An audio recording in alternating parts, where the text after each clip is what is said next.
গোটা ক্রিকেট দুনিয়া যখন মুস্তাফিজুর রহমানের জন্য এলোমেলো, তখন তিনি আরও একবার দেখালেন নিজের বোলিং সামর্থ্য। দুর্দান্ত বোলিং করে জাতীয় দলের ব্যাটারদের দিশেহারা করে তুললেন টাইগার কাট মাস্টার।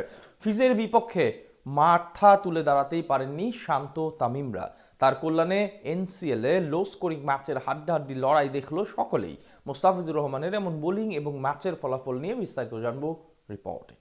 আচ্ছা, মুস্তাফিজুর রহমান আর কত তার ভক্তদের মুগ্ধ করবেন? অনেকেই তাকে বলে থাকেন ডেথ ওভারের বোলার, কিন্তু নতুন বলেও তিনি যে অসাধারণ সেটা হয়তো আজকে আরও একবার প্রমাণ করলেন। একা মানুষটা আর কি করবেন, আজকেও কিছু করার ছিল না। স্কোর বোর্ডে কেবল 144 রান, এ নিয়ে আর কতটুকু ফাইট করা যায়? কিন্তু নামটা মুস্তাফিজ বলেই হয়তো লড়াই জমিয়ে তোলার চেষ্টা করেছিলেন। এনসিএল ওডিআইতে আজ নিজেদের দ্বিতীয় ম্যাচে উদ্বোধনী ওভারে আক্রমণে পাঠানো হয়েছিল তাকে। ইনিংসের প্রথম 2 বলে জোড়া বাউন্ডারি হজম করে কিছুটা এলোমেলো মনে হচ্ছিল মুস্তাফিজকে, তবে কামব্যাক করতে সময় নেননি একটুও।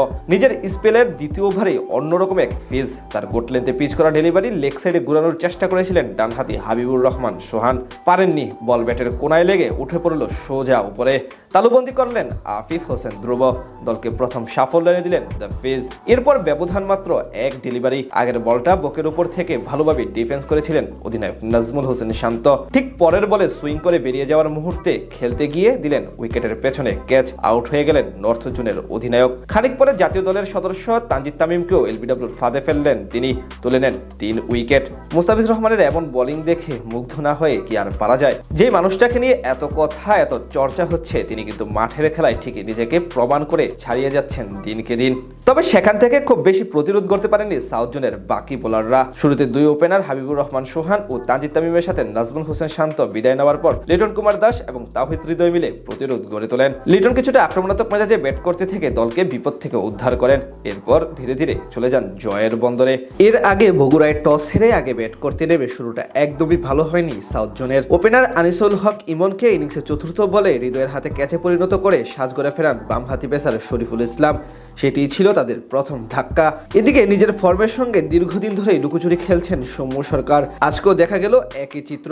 শুরুতে 2 বাউন্ডারি হাঁকিয়ে ভালো কিছুর ইঙ্গিত দিলেও বামহাতি এই তারকা ব্যাটারের কাছ থেকে আসে কেবল 9 রান। আরেক ডানহাতি তরুণ জাওয়াত আবরারকে নিয়ে স্বপ্ন ও আশা দুটিই ছিল অনেক, পাশাপাশি তার দিকে নজর ছিল সকলের। কিন্তু প্রত্যাশা অনুযায়ী আজকেও পারফর্ম করতে ব্যর্থ তিনি। 5 বল থেকে মাত্র 9 রান করে উইকেটের পেছনে লিটন দাসের হাতে ক্যাচ দিয়ে বিদায় নেন আবরার। খানিক পরে আগের ম্যাচের সেঞ্চুরিয়ান আফিফ হোসেন বিদায় নিলে ভীষণ চাপে পড়ে যায় দক্ষিণবঙ্গের প্রতিনিধিরা।